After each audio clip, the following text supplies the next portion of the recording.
So, action. Happy birthday to you. Happy birthday to you. Happy birthday to you, Maman Titi Kikiani. Happy birthday to you. Joyeux anniversaire, notamment et l'amour, en tout cas, que du bonheur pour vous, Maman Titi Kikiani. En tout cas, sois bénie de la part de Betty Massengou. Je vous aime beaucoup, hein? Maman Titi Kikiani depuis London. En tout cas, notamment et l'amour, hein? Donc voilà, c'est ton jour, hein? Donc profite-toi. Merci beaucoup déjà Steve Kanza pour cette belle chanson de l'artiste musicien Monsieur Google Félix Wazekwa. Héritier Watanabe Wata plus Monsieur Goga, donc le Bitotorina déjà a lancé son nouvel album déjà Mi-Ange Mi-Démon, c'est 18 décembre 2020. L'artiste a préparé l'émission de belles chansons telles que Désolé, Nzemboyo, et ça là qui moi polémique, moi trop, hein, Désolé, mais c'est une belle chanson, hein, Babiso Salima B, il faut le rappeler Désolé, hein, il faut savoir dire désolé, sorry en anglais, hein, désolé en français. Il faut tout le monde désolé. Si vous allez l'Européen, désolé. Ils allaient dans la culture voilà d'été. Il faut quand même s'excuser. Voilà. L'artiste déjà. Merci beaucoup Daddy Moula pour le news. Déjà c'est 18 décembre, Mi-Ange Mi-Démon disponible dans toutes les plateformes de téléchargement, dans le marché des disques. Mi-Ange Mi-Démon est déjà disponible. Alors c'est parti avec la chanson Désolé pour faire plaisir à tous les fans de l'héritier Watanabe, de la team Wata qui nous suivent en ce moment. Bon retour déjà sur ces beaux plateaux de l'émission Astar avec moi Betty Massengou, la star. Voilà, merci beaucoup déjà mon réalisateur Steve Kanza, le professionnel, le réalisateur intelligent. Ah oui, baby, aïe. Et puis ça joue à tes quoi. Merci beaucoup à mon frère Hervé. Donc nous sommes déjà de retour maintenant là. Nous recevons déjà nos invités. Déjà, on a déjà un premier invité là. Zaïroa Limbo. Bonjour et bon dimanche. Bonjour, BM, moi c'est Pembe, donc chérie. Merci. C'est Zaïroa. Voilà. Bonne santé. GDG, donc tout le monde a la télé mieux dans mon loup et nous accompagne donc. Voilà. En tout cas, merci beaucoup pour la première fois que tu as vu une émission d'Abisso. Je pense que le Kansas City na minute est bougé, c'est belli quoi. Base tout est ban à lemba. Minute va c'est belli et classique. Ouais, babi mi go ba chi. Voilà, aïe. Na bien. Limbondo wana nzembo wana yembi. Limbondo mama ouais babi limbondo ya monde makambo babi maintenant donc limbondo c'est une inspiration hier maintenant et où t'as eu inspiration c'est là on a parlé donc il m'a idée il pendant que fait tout là mbapondu mais na comprendre de na fandeka boy inspiration yelinga mais biki tout là mbabe limbondo pourquoi pas limbondo pour nous ligner limbondo dès si on monte et limbondo normalement les arabes dégâts parce que c'était na ba pondu la pondu to elamba mara limbondo ya pondu mo musique peut inspirer un peu ba moer olamba mo susu yilinga gaboy mama lambela ngalimbondo mama lambela ngalimbondo ma chérie prépare pour moi le limbondo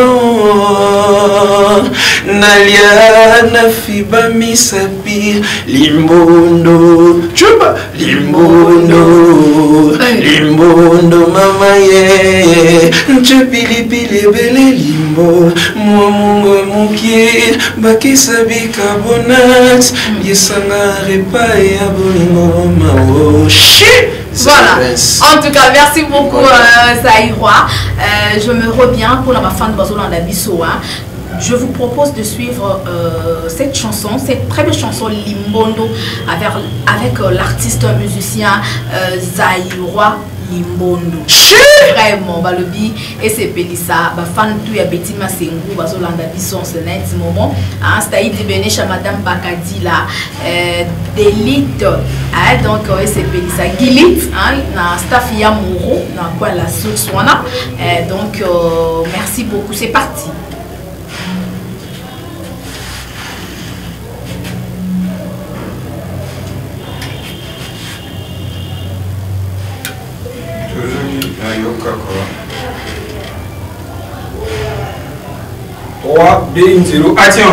Voilà, en tout cas, j'espère que cette chanson vous a plu. En tout cas, bravo, hein, félicitations. Ouais, merci BM. Vraiment, en tout cas. Mais, non, on a Mikolo, master, on va dire Mikolo, on va dire un père, on va dire. Malaboni, c'est ouais, non, c'est bon. Hein? Ouais, coup de chapeau, ça, la musique, il y a vraiment bien. Bah, ouais, mon pépé, donc, n'avais bien à l'époque, je n'allais pas. Na groupe moi, le label moi, Massa mon père, on a Tamouz. Bon, c'est mon vieux, Tamouz dans le label. Bah, à l'époque, on a peine à travailler dans le studio. Donc, ça va, on a peine à mon idée pour évoluer. Donc, coup de chapeau, rien à dire. Malgré mon temps,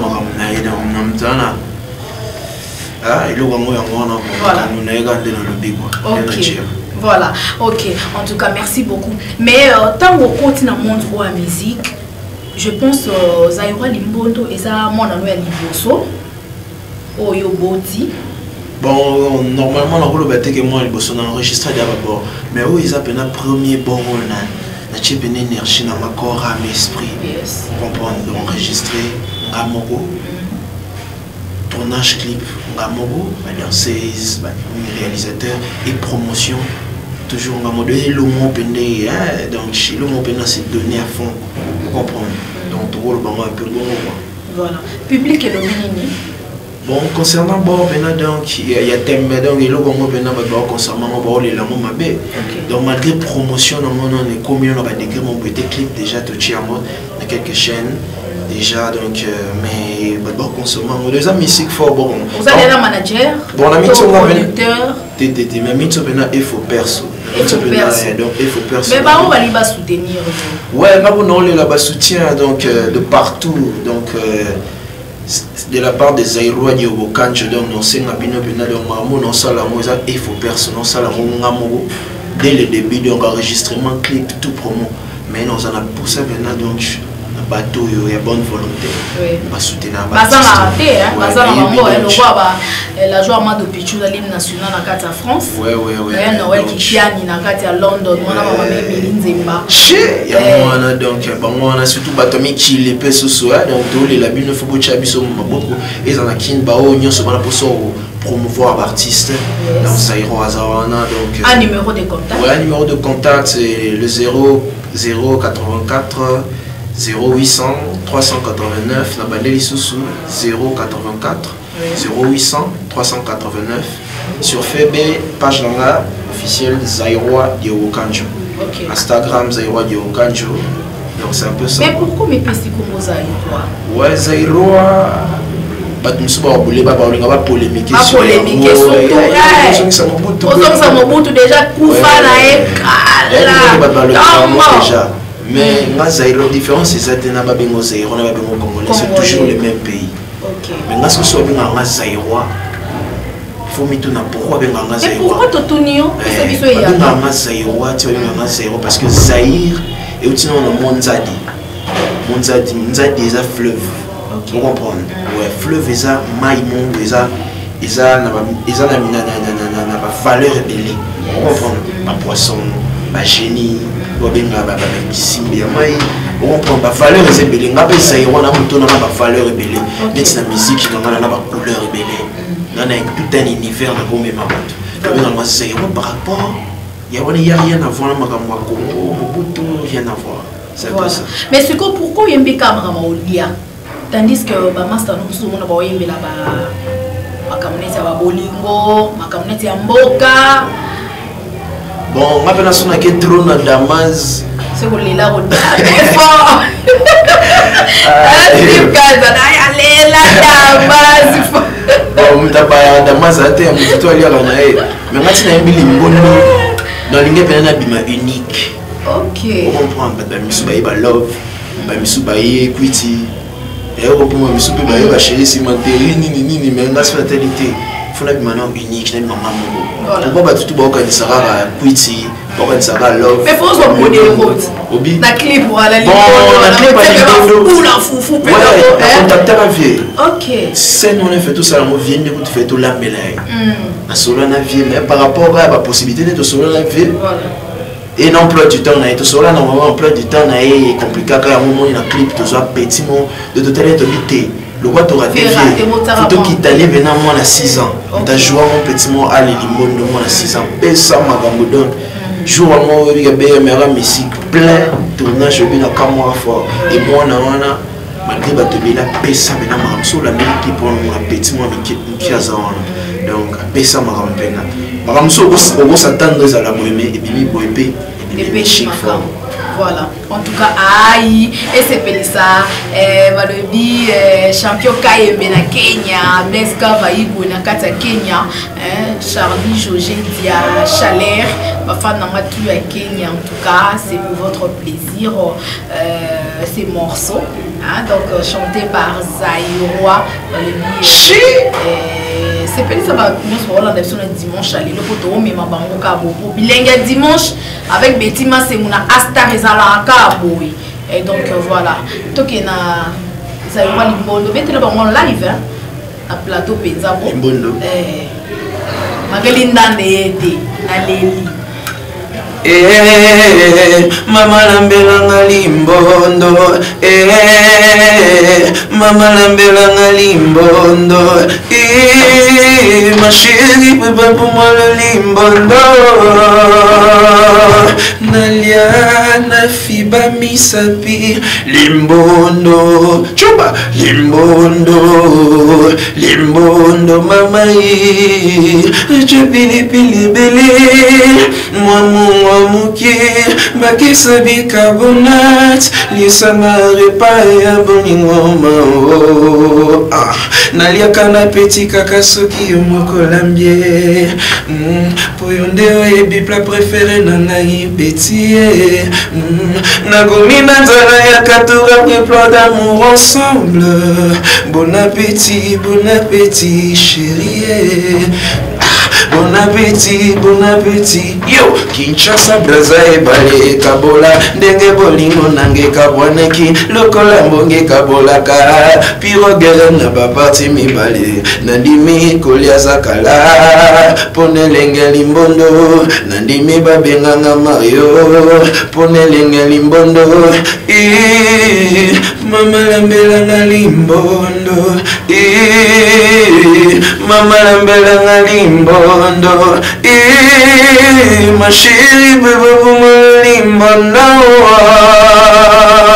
naliana fiba misapi limbondo limbondo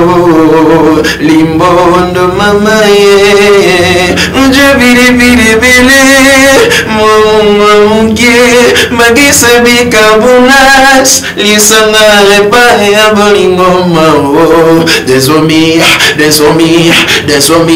yo des hommes shit Zairas Yowokanjo Showman Mwanakin Mwanalemba Alhamdulillah shit aïe en tout cas merci beaucoup merci mon frère Zaïroa donc oh oui que la minute on va fan bolanangai bolingara la bonne musique la musique congolaise bolinga ko soutenir ba artiste bon soutenir ba jeune talent bon il y a déjà mamaye les bon il y a ba créativité na bango donc bon il y a vraiment na musique moko ya elengi ya bien donc musique ezanga microbe ezanga bêtise limbondo kaka to lia limbondo ba mikolo limbo Donc pour finir, on a fan de Nabiso, ma production, vous êtes disponible anytime, surtout bandeko balingara ko produire ba jeune talent, net na ba concert, na ba spectacle, banda mboka. Ouais, je suis dispo, donc je suis dispo vraiment, donc ma concert, ma production, bilo non le quand Nabiso j'ai pas de producteur, non un manager, donc on s'en m'a on comprend. So ils ont un bateau pour soutenir madame Kamoto, bazana pour ça tout ça la business. Vous comprenez? Et donc concert, dans activité belle vraiment je suis là, donc I'm here, call me, donc in my number.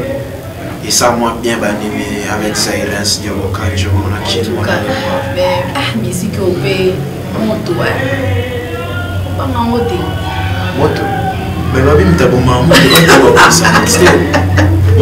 moto terre là maintenant donc moto n'évite moto le sens ni faut le bas doit quoi quoi y a qui donc au fin de bête la musique n'a pas fallu un tout pour nga na preuve na ba moteur ba mission tout a konti ba ba on nya na moto nga na preuve te nga na biga ke mutasala musala na ba ya na ba kembi na musique na ba moi tandis nous entendons le les grands pas quoi d'accord pour aman faire kembi na musique na e vous comprenez ba le king wala liga vous comprenez faire ba jeune talent tout ba bimana ba case ma wete vous comprenez ba inosbi ba ya mon boy ba kembi na musique na ba donc ba kembi na musique les loti ba gagner mo beti ba bazo buka lelo balonaki to le baraki cité tanga lelo tina ces émissions c'est grâce à BM moi c'est à Pembe on comprend les photos le barango donc ils ont encore tant sur lobby et simba et gomba vitesse en moléga na ba chaîne mo internationale et gomi ke ali moto on n'a pas de preuve de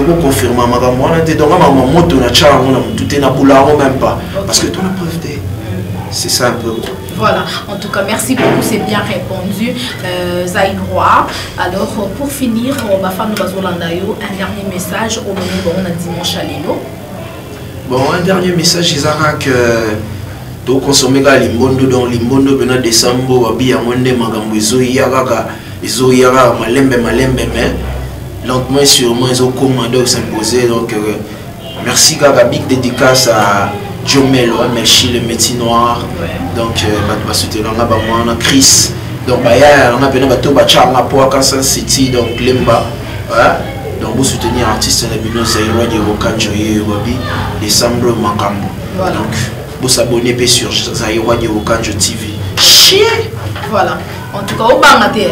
Bah disque zo bima mikolo surtout na décembre ah na bina na banga tu tinga banga ga nzambe parce que na mutona makamwe na mutona force na on comprend et la force na c'est Dieu donc banga na mutu na chana temps oyo et sengeli se kutani na yo donc la puissance respecte que la puissance les loups ne se mangent pas entre eux soit sentir bon na yo force na pourquoi monter voilà donc banga na mutu na respectaka ok grand baronio sur la vivre dans la musique moi avant biso et surtout ça succès parce que succès c'est pas facile de faire le succès si tu as gagné un bachel moi oui coup chapeau c'est succès combien d'artistes de banambo mais bataille va monter donc en tout cas Komboka ba artiste Komboka vraiment il y a ba artiste en tout cas bonne chance mon frère. Je pense que c'est pour la première fois que tu as mis une émission, mais on a la dernière fois. À chaque fois, ce qui news est allé, donc ça la dernière fois, il y a un fan. Alors, moi, le Rasuka Kaka. On va faire un rumba. Ah, on a une rumba game music, c'est un style. Il y a un style, il y a un musique. Style, on a un style. Ouais, bah ils ont plus bon, plus dans afrobeat et puis bazala on peut la racine la musique na bon sentir rumba mais plus ba retouche à l'instrumental na ba taxi goyem puis elle wala ba rumba na malgré rumba na musique unique il y a spécialité que les gamons sont unique par rapport il y a que isa nga deuxième tout musu te ngam na créer on assure non parce que ngam on a créé te ba tekeli ngate OK ngam on a composé la musique nanga voilà tout ça pour rapidement et permettre à biso peto kabwana yo to yamba inviter na biso mususu ba chérie nangayo chérie nangayo chérie nangayo chérie nangayo c'est toi l'amour de ma vie chérie nangayo don't leave me alone baby nangayo chérie nangayo chérie nangayo pourquoi yo comme invisible nazuko comme monolizuzude mimonisa dalilo na miso nangaye na miso nangayo chérie nangayo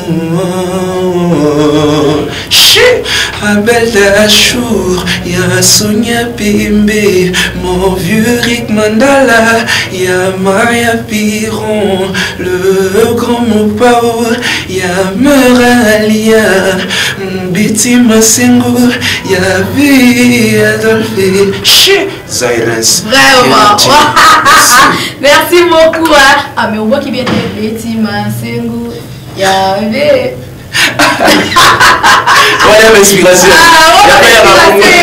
L'inspiration. Il y avait dans Moubama. Il y avait Adolphe.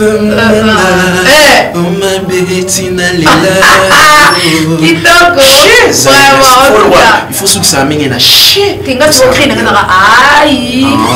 On a créé un épisode. Astar.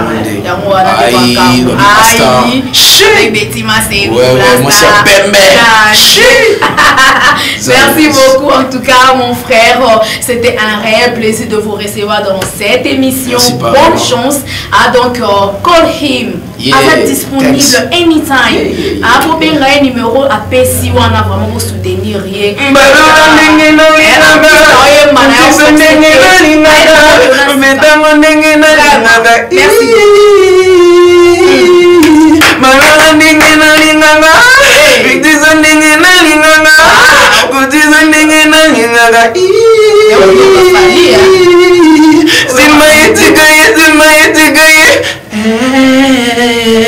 Baby, kiss me slow. Kiss me slow, baby, kiss me slow. Mais on peut s'arrêter de ma featuring. Il y a un mar. Ah bon, bah vieux, bah les kings, bah featuring ouais, bah voilà, bah grand.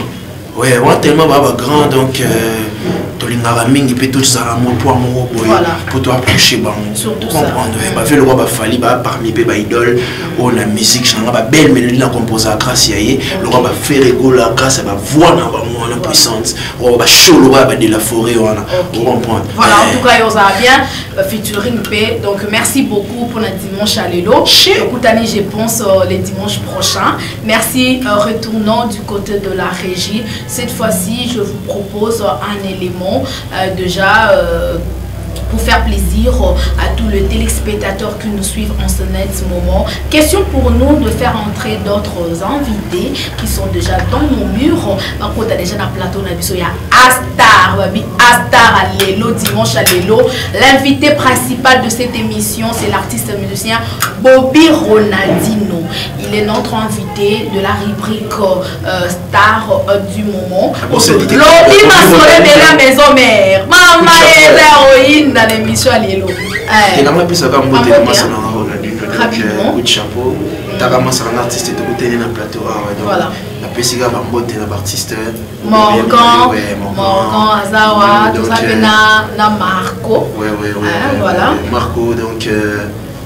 Morgan, donc artiste dans les lits. Meshi Jomelo, donc artiste diamant vert. Banatou Alemba, c'est votre artiste Zaires. Merci beaucoup. Voilà, c'est parti avec cette chanson et on se retrouve juste après pour la suite de cette émission. Voilà. Play.